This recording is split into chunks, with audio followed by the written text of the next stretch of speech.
एक माता जी ने पूछा, भक्ति मार्ग में राम से भी राम नाम की महिमा ज्यादा क्यों है?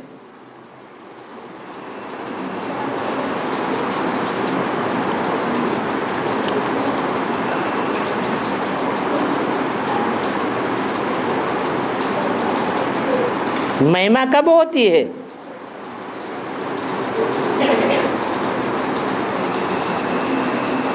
जब कोई महिमा करने योग्य काम होता है तो महिमा होती है।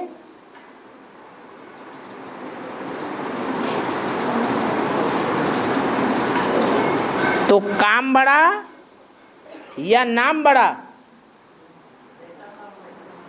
है?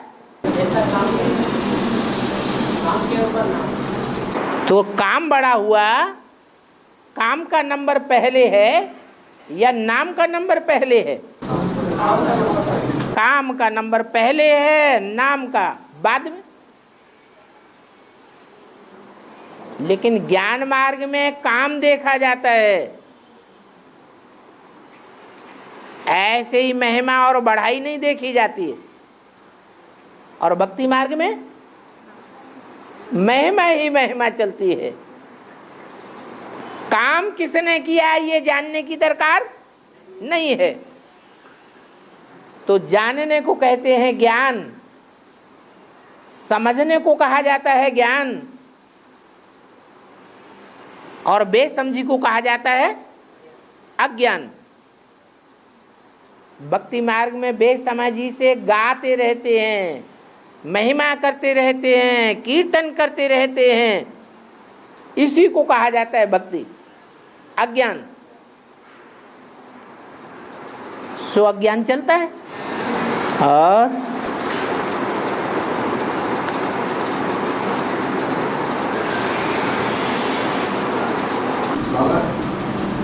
कार की बात है, अभी कार की बात है। कार अभी दुनिया में करोड़ों करोड़ों रुपए की कीमत वाली कार बन रही है। यह बेहद की दुनिया में भी माने हिंदुस्तान की जो भी है अपना आता है, उसका वैल्यू कैसा तोले जाता है? उसका वैल्यू माने उसका ऊंचाई कैसा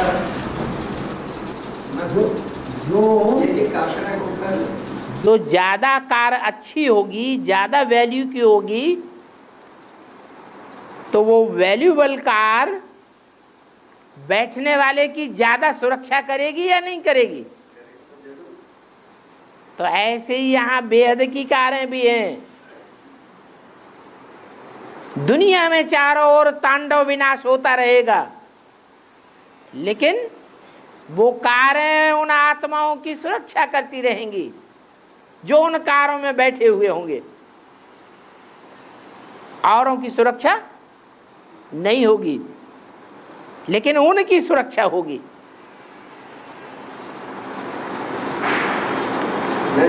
क्योंकि उनकी बहुत वैल्यू है, बहुत काम लेना है। हाँ, जो ड्राइवर होता है उसका ऊपर भी रहता है ना, ड्राइवर के भी ऊपर रहता है। अरे वो कार जो है ड्राइवर की भी सुरक्षा करती है, खास तो ड्राइवर की सुरक्षा करती है। बाकी तो उसमें बैठी हुई प्रजा है, राज्याधिकारी हैं। और चलाने वाले ड्राइवर की अच्छा गाड़ी है, वह चलाने वाले ड्राइवर की ऐसे यहाँ बेहद में नहीं होता है, ये हद में होता है। अभी ड्राइवर की जरूरत नहीं, ऐसे गाड़ी आ रही है। ड्राइवर बैठने की जरूरत नहीं, ऐसे गाड़ी आ रही है। हाँ, वो ड्राइवर ही तैयार कर देता है, वो खुद ही चलता है। और शिव बाबा कहते हैं और कहते हैं बाप कहते हैं, दोनों में अंतर क्या है? माना बाप कहते हैं, माना बिना कहते हैं। शिव बाबा कहते हैं और बाप कहते हैं। तो ये बाप है सुप्रीम सोल। सुप्रीम सोल जो कहते हैं वो सिर्फ ब्रह्मा द्वारा ही कहते हैं। किसके द्वारा कहते हैं? ब्रह्मा द्वारा कहते हैं। और शिव बाबा कहते हैं, माना साकार भी है और निराकार भी है। कोई अलग नहीं कर सकता कि ये कौन कहते हैं। ब्रह्मा के द्वारा जब कहते हैं तो अलगाव किया जाता है कि ये कौन कहते हैं। जैसे मुरली में बोला ये लक्ष्मी नारायण तो बुद्धू है, फिर उसी मुरली में दूसरी जगह बोला लक्ष्मी नारायण तो समझदार है। तो बताओ जो बुद्धू बोला वो कौन सी आत्मा ने बोला? कौन सी आत्मा की बुद्धि में है कि सतयुग के लक्ष्मी नारायण, और कौन सी आत्मा की बुद्धि में है कि लक्ष्मी नारायण समझदार हैं, तब तो विश्व के मालिक हैं। तो विश्व के मालिक लक्ष्मी नारायण की तरफ कौन सी आत्मा बोलती है, इशारा देती है? सुप्रीम सोल देता है। ब्रह्मा की बुद्धि में तो संगम युग में कोई विश्व के मालिक होंगे लक्ष्मी नारायण, ये बात उनकी बुद्धि में है ही नहीं। उनकी बुद्धि में ये आता ही नहीं है कि हम डायरेक्ट इसी जन्म में नर से नारायण। उनकी बुद्धि में सदैव यही रहता है हम नर से क्या बनेंगे? प्रिंस बनेंगे, फिर बड़े होकर नारायण बनेंगे। तो ब्रह्मा के द्वारा जो कुछ भी बोला गया वो किसने बोला है? शिव बाप ने बोला। और जब कहें कि शिव बाबा बोलते हैं तो साकार भी है और निराकार भी, दोनों का मेल है शिव बाबा। जिस शिव बाबा की तरफ इशारा किया कि स्वर्ग की स्थापना करते हैं,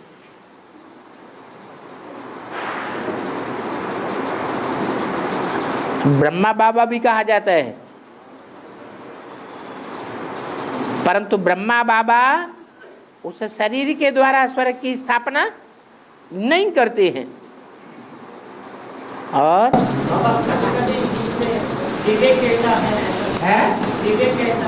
विवेक, विवेक माने ज्ञान, बुद्धि।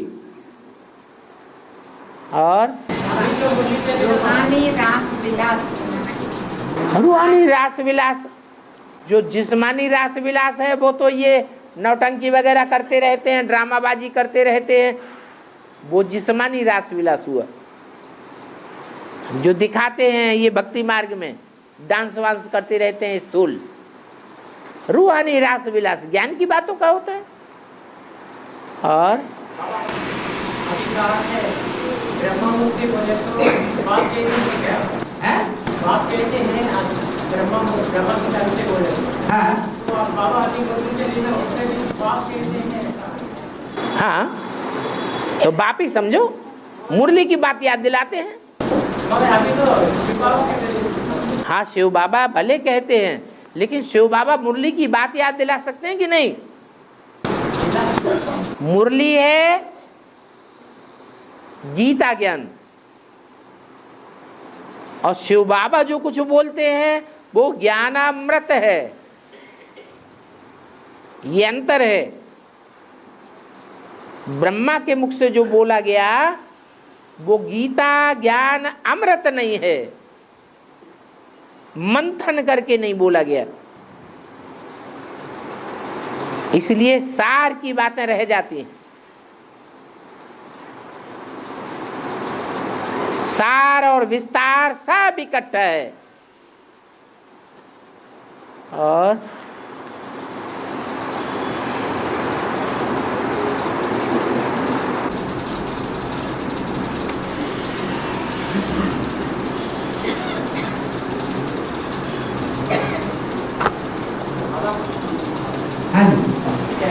एक रिवाइज नोटिस है, इसमें एक पॉइंट आया है, शिव बाबा ने ब्रह्मा द्वारा एक लक्ष्मी नारायण को बता दिया। माना वहाँ शिव बाबा होगा और ब्रह्मा और माता भी होगा। जो भी पॉइंट है उसको एक्यूरेट लिख करके लाओ। नहीं बाबा ऐसा ही पाया। ऐसे जब तुम बोलते हो तो बहुत अंतर पड़ जाता है। शिव बाबा ने ब्रह्मा द्वारा इन लक्ष्मी नारायण को अच्छा से ये 75 डिवाइस। तुम कुछ भी कहो, ऐसे थोड़ी मान लेंगे पॉइंट तो बता देते ना, उसमें अंतर पड़ता है, एक एक शब्द में अंतर पड़ जाता है। और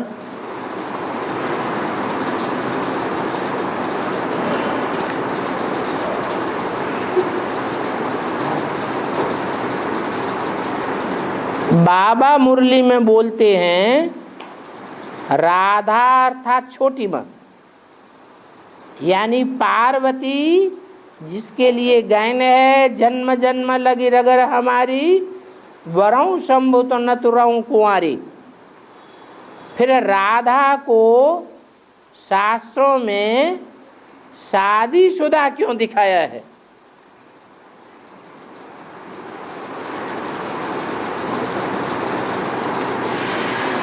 अच्छा, राधा की बात भी उठा लो।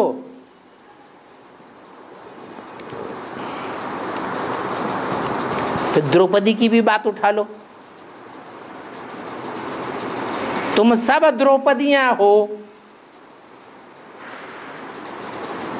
तो जब कहा तुम सब द्रौपदियां हो, तो सब द्रौपदियां शादीशुदा हैं या कुंवारी हैं? अगर द्रौपदियां हैं तो शास्त्रों में द्रौपदी को शादीशुदा बताया या कुंवारी बताया है? शादीशुदा। तो जब बोला तुम सब द्रौपदियां हो, तो उन द्रौपदियों में राधा भी आती है या नहीं आती है, या उसकी पढ़ाई नहीं पढ़ाते हैं? बोलो। राधा भी है, उसको भी पढ़ाई पढ़ाते हैं। द्रौपदी के लिए गायन है पांचपति। तो पति ढोल मजीरे वाले पति होते हैं, वही पति कहे जाते हैं, या शास्त्रों के शब्दों के अर्थ अनुसार कहा जाता है? कैसे कहा जाता है पति?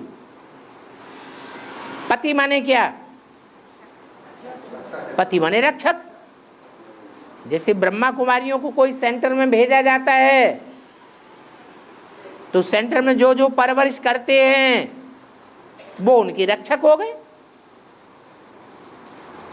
ऐसे ही राधा भी जहां जहां जिन सेंटरों में रहती है, तो रक्षा के रूप में कार्य करने वाले उनको कह सकते हैं शादीशुदा, क्योंकि साथ निभाने वाले हैं। वो शास्त्रों में जो भी बातें हैं वो इस दुनिया की ढोल मजीरे वाली बातें हैं या संगम युग की बातें हैं? कहाँ की बातें हैं? संगम युग की बातें हैं। संगम युग में तो शादी बर्बादी बता दिया, वो शादी की तो बात ही नहीं, यहाँ तो बेहद की बातें हैं। इसलिए शास्त्रों में बोल दिया है कि राधा तो शादीशुदा थी, माने उसकी परवरिश करने वाला कोई और भी परिवार था।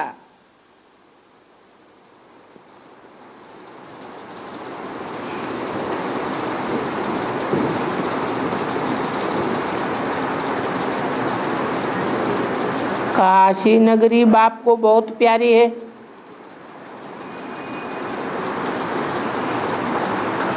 पर कैलाश पर्वत पर भी तो तपस्या करते हुए दिखाया गया है। तो बाबा वो कैलाश पर्वत तो सबसे ज्यादा प्रिय होना चाहिए।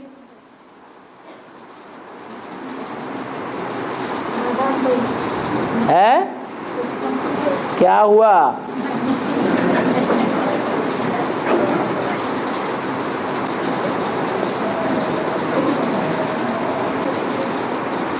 क्या बोला? फिर सुन लो। काशी नगरी बाप को बहुत प्यारी है, परंतु कैलाश पर्वत पर तपस्या करते हुए उनको दिखाया है। तो बाबा सबसे ज्यादा प्रिय कैलाश पर्वत होना चाहिए।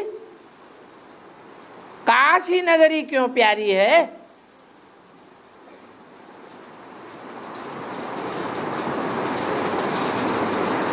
बताओ।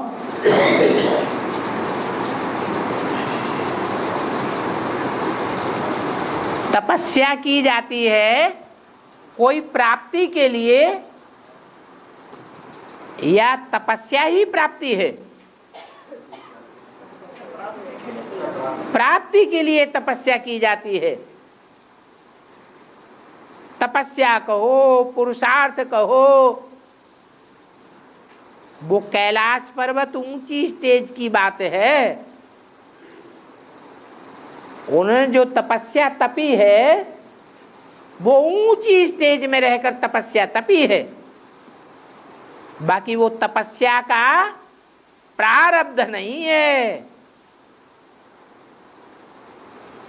और काशी नगरी पवित्र नगरी है। पवित्रता की प्राप्ति के लिए तपस्या करते हैं। आत्मिक स्थिति में रहना ही तपस्या है। वो आत्मिक स्थिति की तपस्या जरूर कोई प्राप्ति करने के लिए है। क्या प्राप्ति? आत्मा पवित्र बन जाए। तो काशी है पवित्र नगरी। कैसी पवित्र नगरी?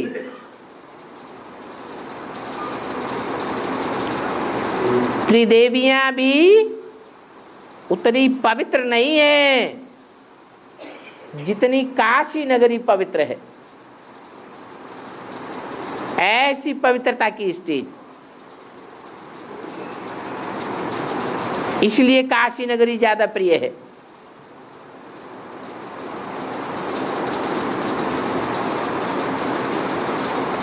पवित्रता की प्राप्ति के लिए तपस्या की जाती है।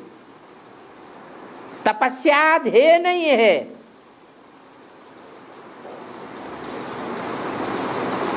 तपस्या कोई प्राप्ति नहीं है।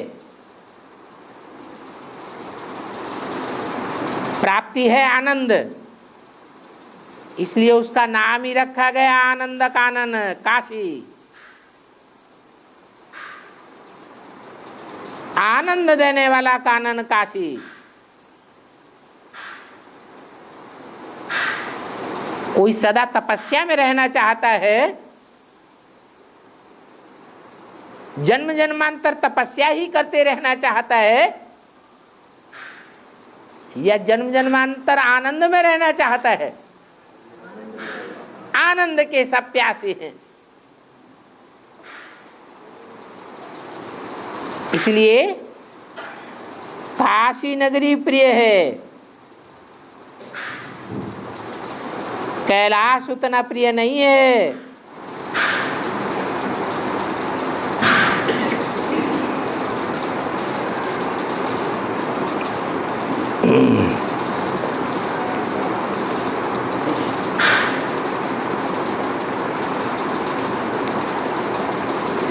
यज्ञ के आदि में बाबा ने कन्या माताओं की परीक्षा के लिए बच्चों को कहा कि तुम लोग घर जाओ, घर जाकर के आत्माओं को फूल बनाकर ले आओ। तो जैसे आदि में हुआ वैसे अंत में भी होगा क्या? बाबा एनएस में जो सूर्यवंशी आत्माएं हैं उन लोगों को भी अंत में घर भेजेंगे क्या? हमको तो नहीं भेजेंगे। है? अरे भेजेंगे तो सबको भेजेंगे या कोई को भेजेंगे कोई को नहीं भेजेंगे? डायरेक्शन तो सबको मिलेगा, जाओ। जो नाफरमान होंगे वो इनकार कर देंगे, नाफरमानी कर देंगे, और जिन्होंने ताकत भरी होगी वो तो कहेंगे हमको कहीं भी डाल दो, कहीं भी पहुंचा दो, जहां भेजेंगे वहीं जाके सेवा करेंगे।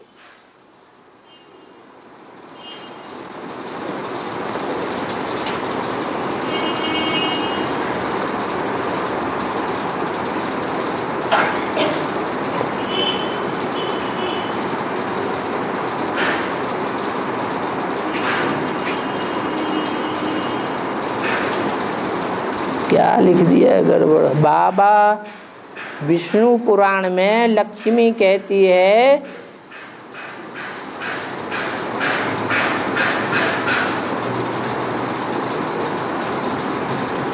देवताओं में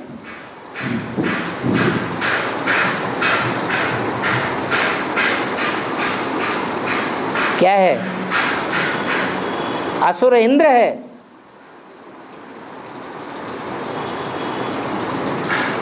माना इंद्र देवता नहीं है कि देवताओं का मुखिया इंद्र है?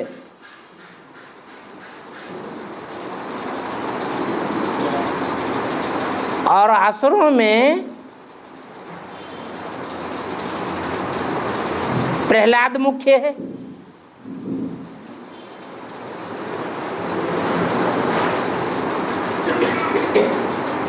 तो इंद्र बाबा का पार्ट है, लक्ष्मी छोटी मम्मी का पार्ट है। ये कैसे कह दिया बिना किसी प्रूफ प्रमाण के? कोई प्रूफ और प्रमाण है इस बात का? है कि लक्ष्मी छोटी माँ का पार्ट है,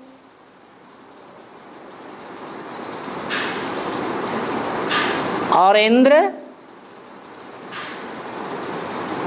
बाबा का पार्ट है। इसको सुधारो फिर लाओ।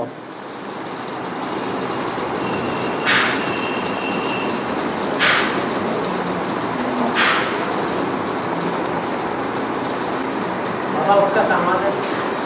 अरे बात ही क्लियर नहीं आई है।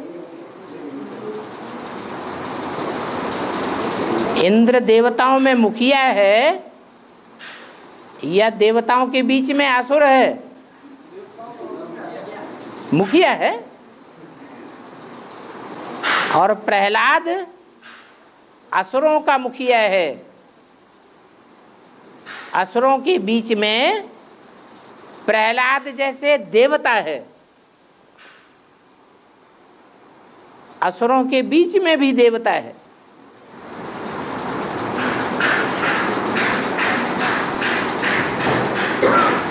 बाबा कहते हैं कि अष्टदेव राजा महाराजा बनते हैं और ऋषि मुनि राजा महाराजा नहीं बनते। ये कैसे?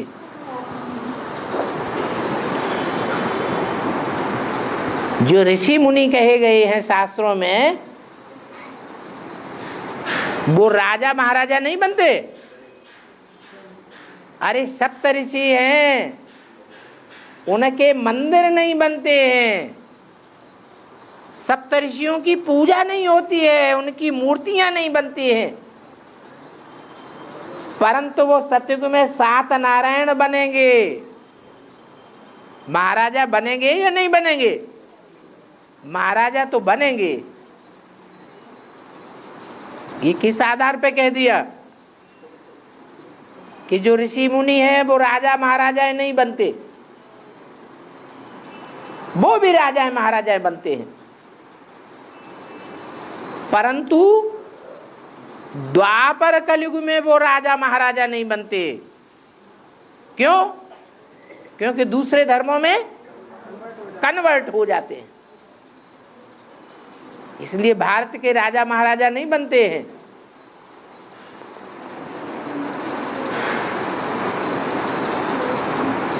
ऋषि मुनि राज्य दरबार में जाते हैं तो राजा महाराजाएं भी उनको नमन करते हैं।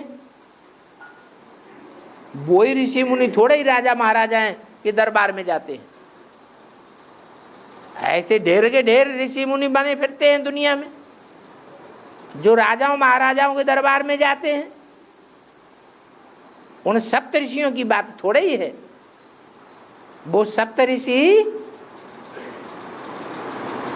कम कलाओं वाले होते हैं,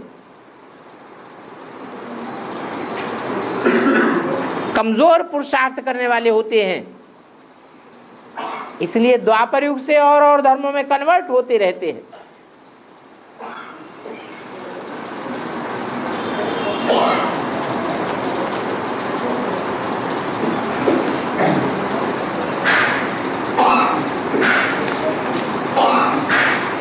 पांच तत्व को किसने बनाया और कैसे बनाया? भूमि, जल, वायु, अग्नि, आकाश।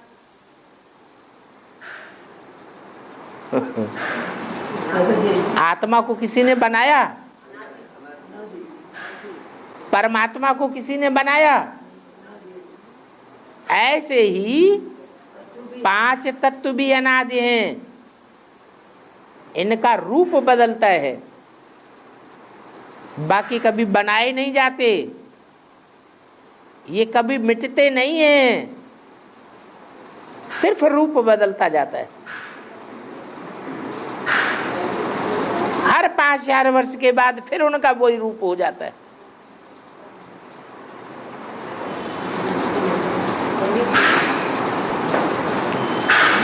अब इतने लंबे लंबे प्रश्न होंगे तो कैसे जवाब मिलेगा?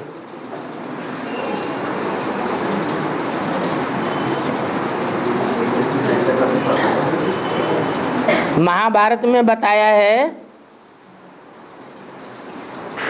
अंबा तपस्या करती है।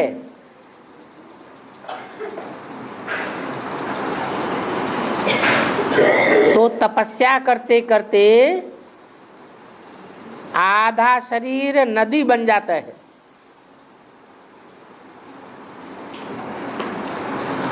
और आधा शरीर मत्स्य नरेश की कन्या के रूप में जन्म लेता है।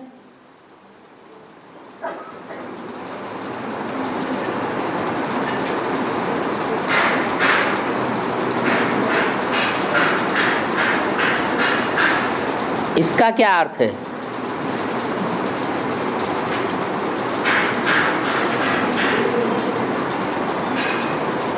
अंबा का पार्ट किसका है?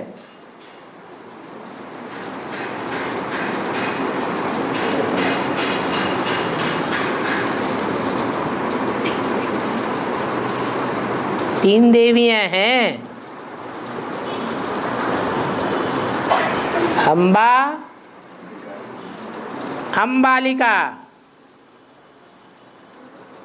किसकी बालिका? अंबा की बालिका। वो कौन है? अरे, अंबा की बालिका कौन है? अच्छा, बालक कौन है?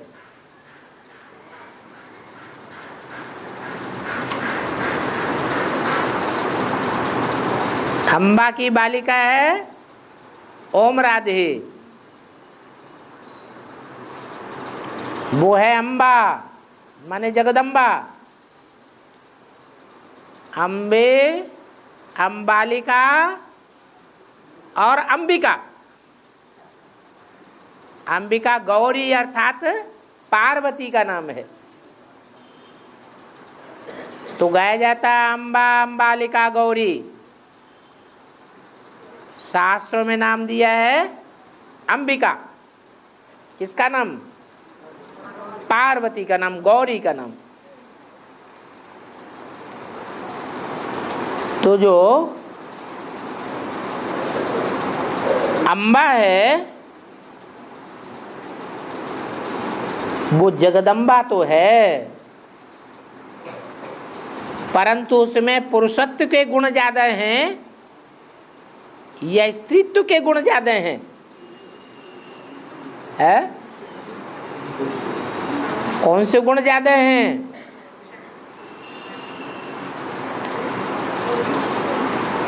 हैं?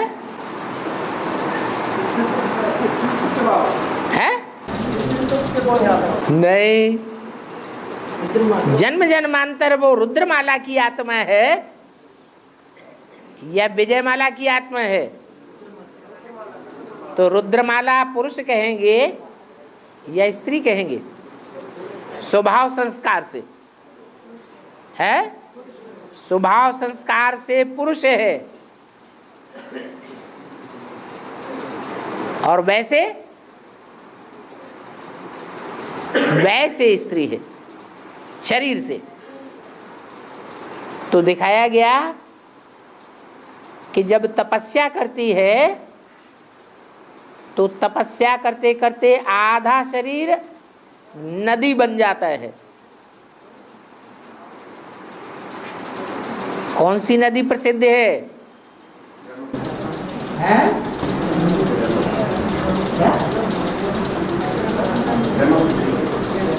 नहीं,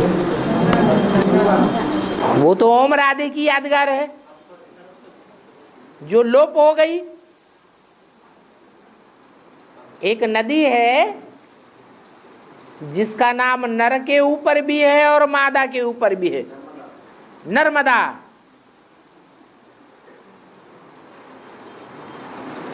तो आधा शरीर नदी बन जाता है और आधा शरीर नरेश की कन्या के रूप में जन्म लेती है।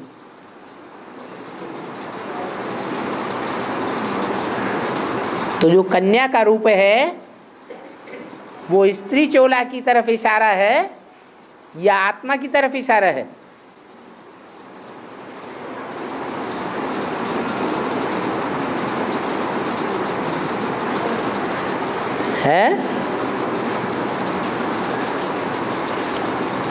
अरे कन्या कब कही जाती है?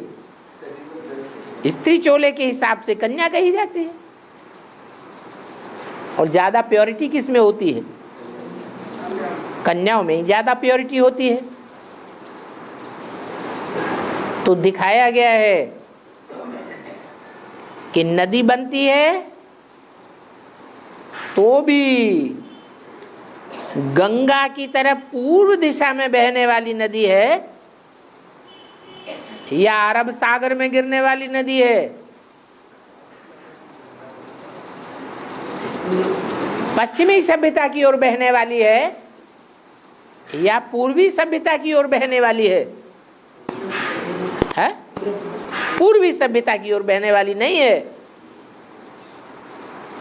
नर्मदा और ताप्ती नदियां जो हैं मध्य भारत में, जो महाराष्ट्र में बहती हैं, वो कौन से सागर में गिरती हैं? अरब सागर में गिरती हैं। पश्चिमी सभ्यता की ओर बहने वाली है। इसलिए दिखाया गया है कि वो जगदम्बा है। सारे जगत में जो स्वधर्मी हैं उनकी संख्या ज्यादा है या विधर्मी और विदेशियों की संख्या ज्यादा है? जो पश्चिमी सभ्यता का बखान करते हैं, बढ़ावा देते हैं, ज्यादा संख्या दुनिया में किसकी है? विदेशियों की और विधर्मियों की संख्या ज्यादा है। इसलिए दिखाया गया है, ये संगम युग की ही बातें हैं।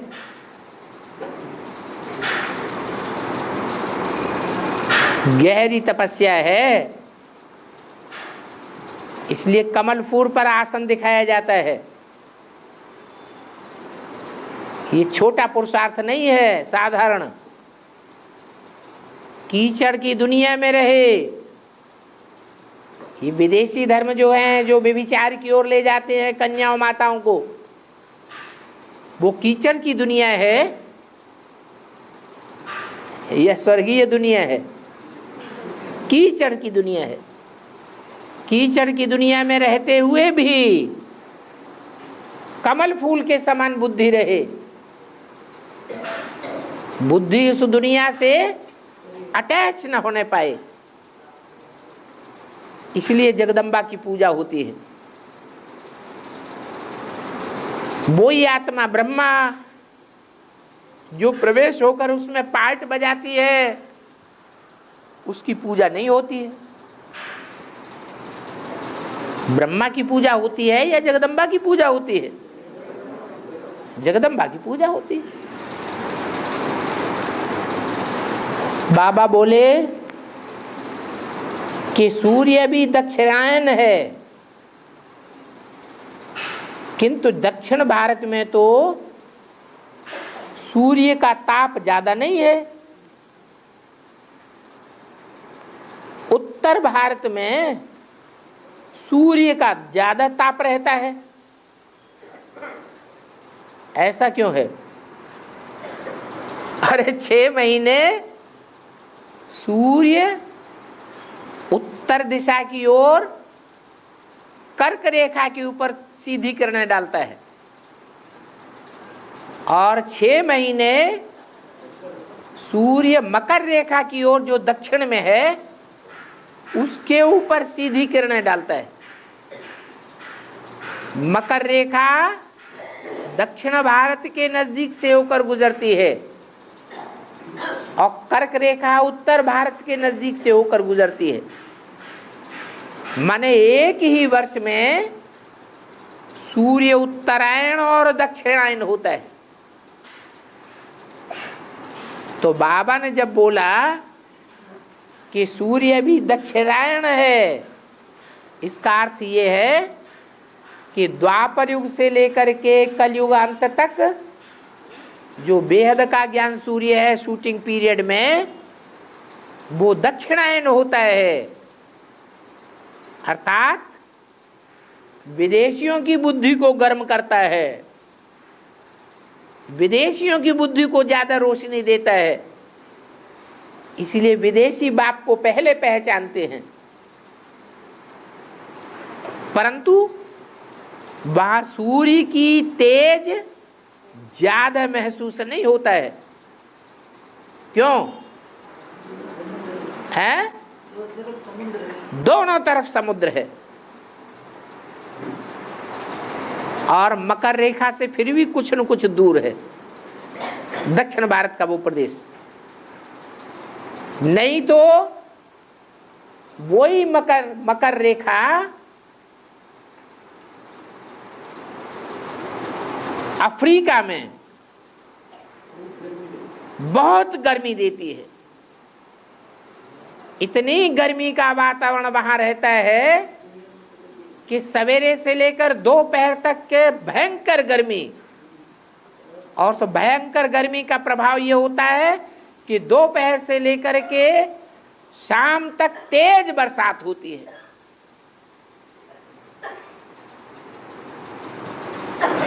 6 घंटे के अंदर, 6-8 घंटे के अंदर ही समुद्र का पानी खौल जाता है, रोज का रोज खौलता है, रोज की रोज भाप उठती है और रोज की रोज बरसता है।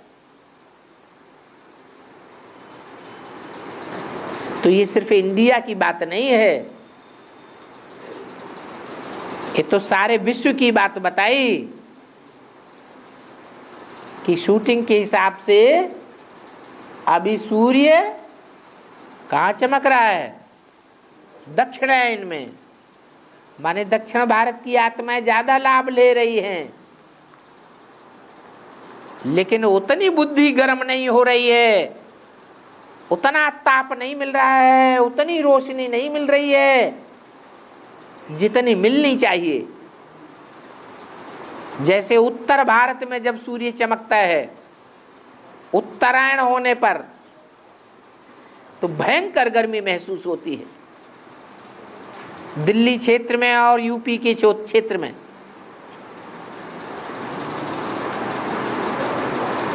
अभी वो गर्मी आने वाली है।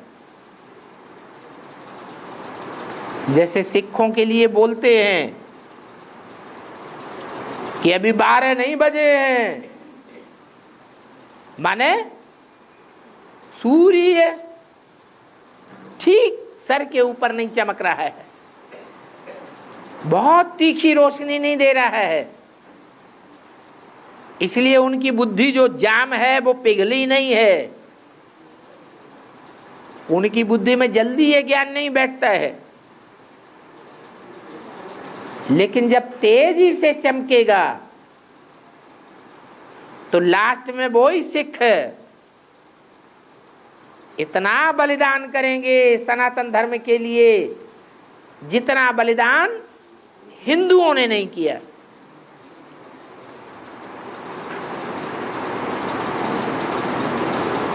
तो ये सूर्य की तीक्ष्णता की बात है। अभी सूर्य तीक्ष्ण रोशनी नहीं दे रहा है क्योंकि दक्षिण भारत की आत्माएं ज्यादा लाभ ले रही है दक्षिणायन होने के कारण।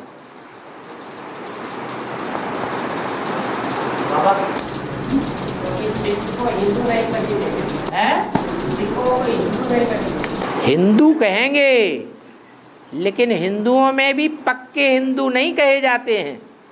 बौद्धियों को और सिखों को पक्का हिंदू कहेंगे या कच्चा हिंदू कहेंगे? हाँ, हिंदुओं की उतनी परंपराएं उनमें मान्यता प्राप्त नहीं है बौद्धियों में और सिखों में जितनी हिंदुओं में है।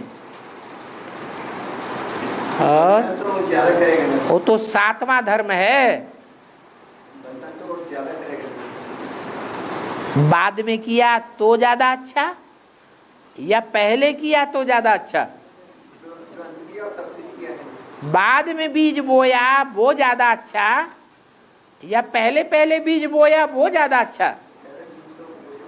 वो ही ज्यादा अच्छा है, इसीलिए पिछड़ जाते हैं। बाबा हिंदू लोग की तारीफ कर लेते है? है? यानी बाबा बोले हिंदुओं ने जितना बलिदान दिया है, हिंदुओं ने भी नहीं किया, लेकिन रिजल्ट क्या हुआ? बलिदान तो दिया लेकिन जो भी बलिदान दिया उसका रिजल्ट क्या हुआ? बाबा बलिदान दिया तो किसके लिए दिया है? बलिदान किसके लिए? गांधी जी ने लिया सारा बलिदान, गांधी जी के फॉलोअर्स ने लिया, वो गद्दियों पर बैठे हुए हैं। सिखों ने अगर दिया बलिदान तो अभी लास्ट में उनका सिख भी बैठा हुआ है गद्दी पर। लास्ट में बलिदान दिया तो लास्ट में बैठा हुआ है। और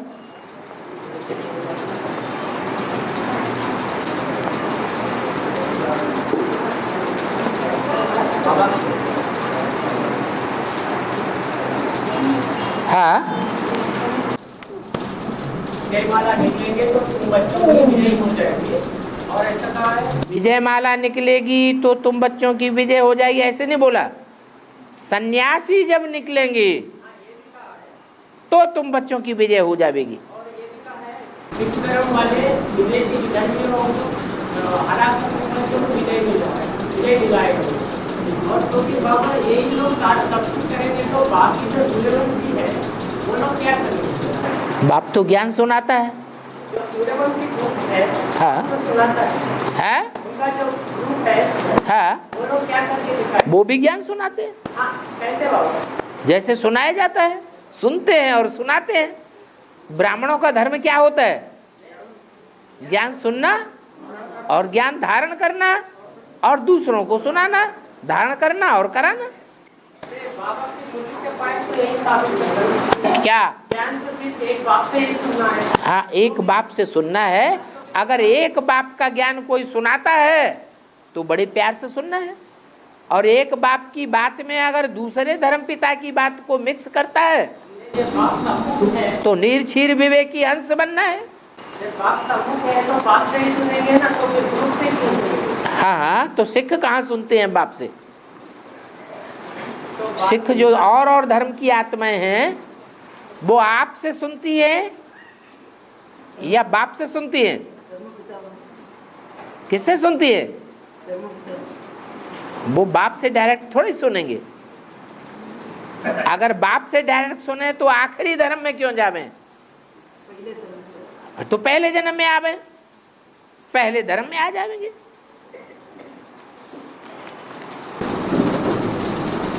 बाबा एक वार्तालाप में कहा है, दादा ने बहुत पवित्रता धारण की, इसीलिए विष्णु महाराज बनती है और बाकी पटनानियां ऐसे गिर पड़ती है, बाकी जो पटनानियां है ऐसी गिर पड़ती है, ऐसा कहा है। तो फिर बाबा अगर राधा ने पवित्रता बहुत धारण किया तो सारी दुनिया का पवित्रता का भी कहना चाहिए ना, और काशी नगरी इसलिए कहा कि काशी नगरी जो है रुद्रमाला में होते हुए भी, पुरुष स्वभाव संस्कार धारण करते हुए भी पवित्रता में आगे चली जाती है। स्त्री होकर के पवित्रता में आगे जाना ये कोई बड़ी बात नहीं है, लेकिन पुरुष प्रवृत्ति होते हुए भी और युद्ध स्थल में रुद्रमाला के मणकों के होने पर भी फिर आगे चले जाना पवित्रता में, ये बड़ी बात है।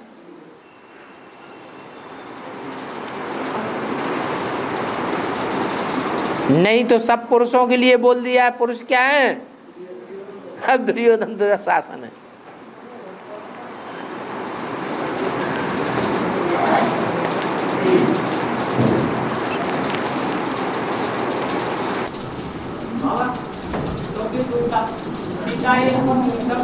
द्रौपदी आया है, पुरुष और स्त्री चोले से आती है। बाबा ने कह दिया है क्या? है तुम्हें क्या पता? तुम तो अपनी तरफ लगा रहे हो सकता है बाबा के सामने उस समय सब कन्याएं माताएं ही बैठी हुई हो जिस समय मुरली चलाई। आत्मा के संबंध से नहीं, आत्मा के संबंध से नहीं। बाबा ने कहा है, बाबा इमर्ज करके बोलते हैं, मतलब सामने सीता और द्रौपदी ये स्त्री चोले की बात है या पुरुष चोले की बात है? तो किससे कहा बनो स्त्री चोला? तब तुमसे कहा। हाँ, और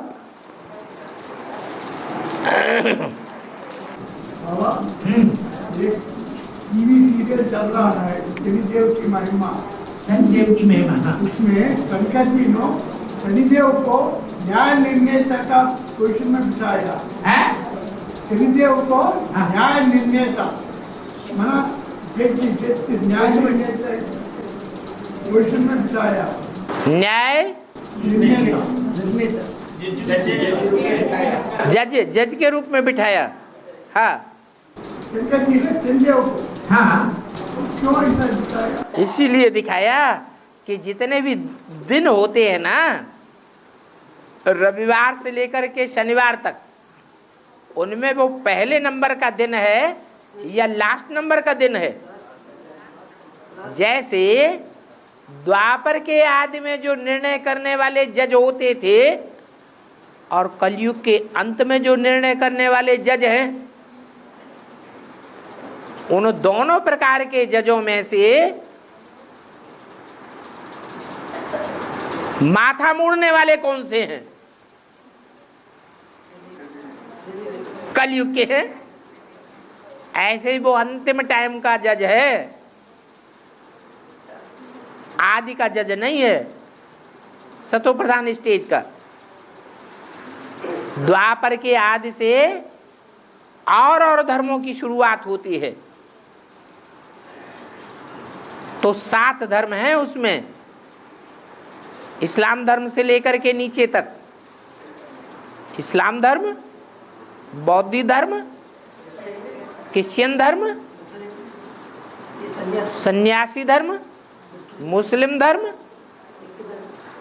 और सिख धर्म और आर्य समाज। आर्य समाजियों में क्या जज नहीं है? जज हैं कि नहीं है? अरे जज आर्य समाज में भी बैठे हुए हैं, लेकिन द्वापर के जजों में और आर्य समाज के जजों में, आज के प्रजातंत्र के जमाने में जो जज हैं उनमें बहुत जमीन आसमान का फर्क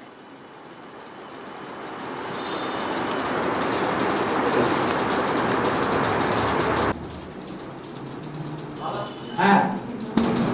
राम बाप के जो ग्रुप है, राम लक्ष्मण भरत शत्रुघ्न, तो उनको चारों को ही उसमें लिया है। और चैतन्य में उन्होंने भी तो आया निकाला है। राम बाप के ग्रुप में राम लक्ष्मण भरत शत्रुघ्न को लिया, और प्रेम कांता और गंगा ने भी 76 में आई, तो उनको किसने लिया? गंगा नदी 76 में नहीं आई है, नहीं, वो 78 में निकली है। 77 हुआ संपूर्णता वर्ष, और 78 की शुरुआत में ही निकल पड़ी। जितनी भी एडवांस की कन्याएं थी, उन कन्याओं के बीच में वो पहली कन्या है जिसने ज्ञान की गहराई को, एडवांस को गहराई तक समझा।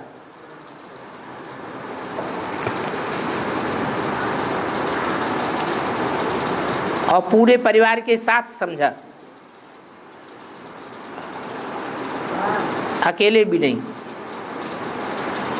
तो दोनों के ग्रुप में नहीं लेंगे है राम बाप के ग्रुप में नहीं लेंगे। राम बाप का ग्रुप, वो कोई ग्रुप है क्या?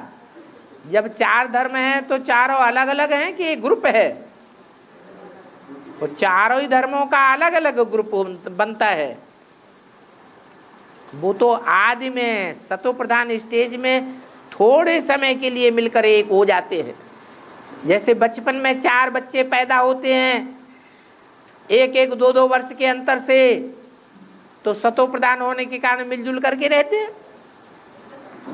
फिर बड़े हो जाते हैं तो एक पूरब में जाता है, एक पश्चिम में जाता है, एक उत्तर में जाता है, एक दक्षिण में जाता है, ऐसे ही हो जाता है।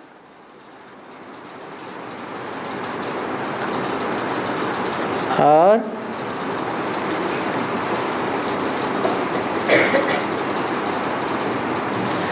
नर्मदा को और एक नाम जटाशंकरी कैसे आया? क्या? किसकी जटा? शंकर की जटा। आजकल बहुत से सन्यासी देखे होंगे, वो किसके फॉलोअर्स हैं वास्तव में? जो लंबी लंबी जटाएं रखाते हैं, और जटाएं बिल्कुल उलझी हुई।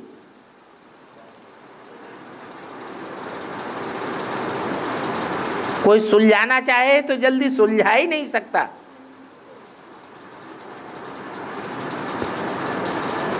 जब तक गंगा ना निकले, और प्रश्नों की झड़ी लगी ही रहती है, खलास ही नहीं होती। तो जटाएं उलझी हुई हैं। उलझे होने का कारण क्या है?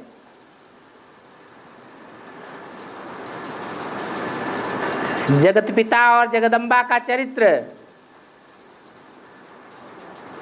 यही उलझे होने का कारण है। इसलिए नाम जटाशंकरी है।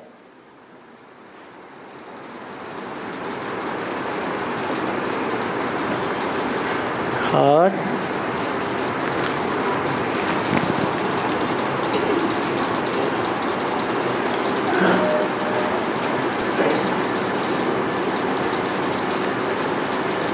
एक मुरली में कहा है कि जब सारी दुनिया का विनाश होगा और सारी आत्माएं जाएंगी, तो लास्ट में शंकर वाली आत्मा जाएगी। और एक मुरली में कहा है कि परम धाम खाली नहीं रहेगा, लास्ट वाली आत्मा आएगी और फर्स्ट वाली आत्मा जाएगी। तो फर्स्ट आत्मा परम धाम में कौन सी जाएगी? समझ में आया? है। फिर पढ़ें। परमधाम एक आत्मा भी नहीं रहना चाहिए, एक आत्मा भी होना चाहिए बोल रहे हैं। हाँ, परमधाम कभी खाली नहीं होता, लास्ट आएगी तो फर्स्ट जाएगी। तो यहाँ कंट्रास्ट किया है कि एक मुरली में कहा है कि जब सारी दुनिया का विनाश होगा, सारी आत्माएं जाएंगी, तो लास्ट में शंकर वाली आत्मा जाएगी कि पहले जाएगी? लास्ट में जाएगी। और एक मुरली में कहा है कि परमधाम खाली नहीं रहेगा, लास्ट आत्मा आएगी और फर्स्ट आत्मा जाएगी। नहीं नहीं नहीं नहीं, लास्ट आत्मा आएगी और फर्स्ट आत्मा जाएगी। उसका आना होगा और उसका जाना होगा, माने खाली नहीं रहेगा। तो यहाँ कंट्रास्ट पूछने वाला बता रहा है। जिसको ये नहीं मालूम है कि जाएगी, नहीं नहीं नहीं, फिर आएगी नहीं। जब सारी आत्मा विनाश में जाएंगी तो सीधे परमधाम नहीं जाएंगी, सूक्ष्म वतन में सब आत्माओं को रुकना पड़ेगा। विनाश होगा तो ढेर की ढेर आत्माओं का अकाले मौत होगा या सुंदर मौत होगा? तो अकाले मौत वाली आत्माएं सूक्ष्म शरीर धारण करेंगी या नहीं करेंगी? तो वो सूक्ष्म वतन में जाएंगी, परमधाम कोई भी नहीं जाएंगी। कब तक नहीं जाएंगी? जब तक लास्ट वाली आत्मा, कौन?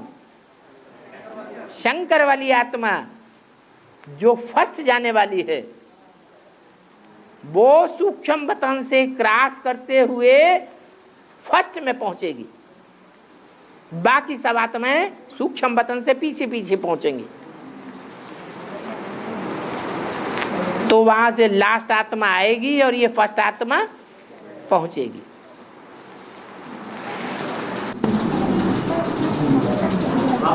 हाँ,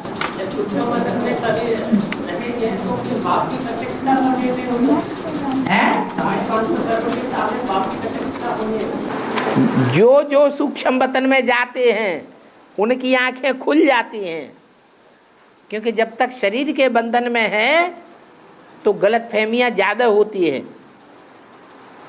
उतना आत्मा में शक्ति नहीं होती है। बंधन में बंधे होने के कारण वो आत्मा ऊंची स्टेज में नहीं उड़ती है, अज्ञान ज्यादा होता है। और सूक्ष्म वतनवासी आत्माओं में उतना अज्ञान नहीं रहता है, वो तीव्र गति से ज्ञान को पकड़ती हैं। और है जो भी को भी पार्टिसिपेट करेंगे, हैं? उसी का पॉइंट है। जो भी को भी पार्टिसिपेट करेंगे, हैं? वो भी नहीं, ऐसा पॉइंट है मुरली का।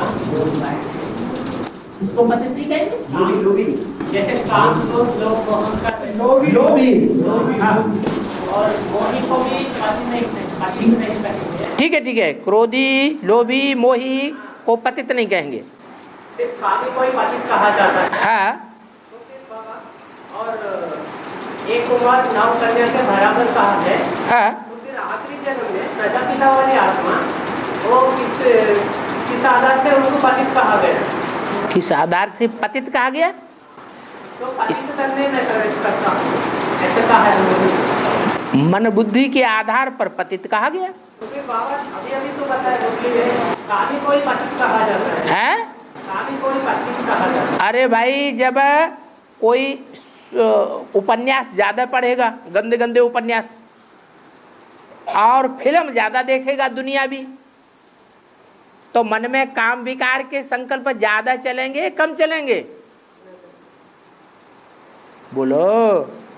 बाबा यहाँ पतित, अरे हमारी बात बताओ पहले, हमारी बात जो पूछी गई सो बताओ। तो वो तो बुद्धि की बात है। तो बुद्धि की बातें तो बुद्धि के आधार पर ही बताया पतित। बाबा ने बताया जब बुद्धि जो है नीची जगह में गड्ढे में लगी रहेगी तो पतन ज्यादा होता है, या गृहस्थी लोग जो प्रैक्टिकल में गड्ढे में जाते हैं वो ज्यादा पतित होते हैं। सन्यासी त्याग तो कर देते हैं, लेकिन उनकी बुद्धि कहाँ लगी रहती है? उसी गड्ढे में लगी रहती है। तो जब उनकी बुद्धि लगातार लगी रहेगी तो पतित सन्यासी हुए या गृहस्थी हुए? तो आत्मा के लिए पतित और पावन कहा जाता है। फिर वही पतित बुद्धि। जब आत्मा पतित बनती है तो शरीर की कर्मेंद्रियों से भी क्षरण जास्ती होता है। भले शादी नहीं हुई है तो भी कुमार, इस बात तुम भी तो कुमार हो, जानते हो कि रोज लीकेज होता है कि नहीं होता है कुमारों का। जिनके शादीशुदा कहे जाते हैं पुरुष, उनको ज्यादा लीकेज होता है या कुमारों को ज्यादा लीकेज होता है? किसको ज्यादा लीकेज होता है? कुमारों को ज्यादा होता है। क्यों? क्योंकि बुद्धि मंथन में मन मत है, उसका नाम ही है, उस विकार का नाम रखा है संस्कृत में मन मत है। वो क्या करता है? मन को मथता है। जब मन मथा जाएगा तो इंद्रियां ढिल्ली हो जाएंगी, क्षीण होती रहती है शक्ति। तो पतित हुआ या पावन हुआ? क्या हुआ? पतित हुआ। मन पतित होगा तो तन भी जरूर पतित होगा। मन पावन बनेगा तो तन भी पावन बन जाएगा। मन के ऊपर सारा मदार है। अभी तक के जो सन्यासी हुए, हठयोगी हुए, उन्होंने शरीर के ऊपर ज्यादा ध्यान दिया योग के लिए। योग की क्रियाएं कराना है, योग सिखाना है, तो काय के ऊपर ज्यादा ध्यान दिया? तन की इंद्रियों के ऊपर, तन के ऊपर ज्यादा ध्यान दिया। कुंभक चढ़ाओ, प्राणायाम करो, ये क्रिया करो, वो क्रिया करो, आसन लगाओ, इन बातों पे ज्यादा ध्यान दिया। लेकिन ये शरीर की कर्मेंद्रियों से कनेक्टेड हैं बातें।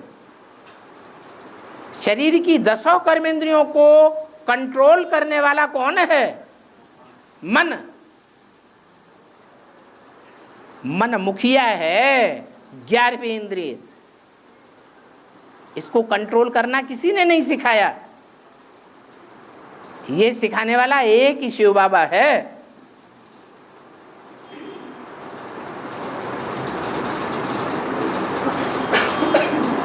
और वो मन को कंट्रोल करना सभी को सिखाता है। गृहस्थी हो चाहे सन्यासी हो, कुमार हो चाहे अधर कुमार हो, कुमारी हो या अधर कुमारी हो, सबको सिखाने वाला एक ही कि कैसे पतित से पावन बनना है। इतना सहज रास्ता आज तक किसी ने बताया ही नहीं। लेकिन सहज है उनके लिए जो अंदर बाहर साफ दिल हैं, अंदर से एक और बाहर से दूसरा भरा हुआ है। तो बगुला भक्त को वो प्राप्ति नहीं होती है। इसलिए बोला, अपना पूरा पोता मिल देने वाला कोई कोटों में एक निकलता है।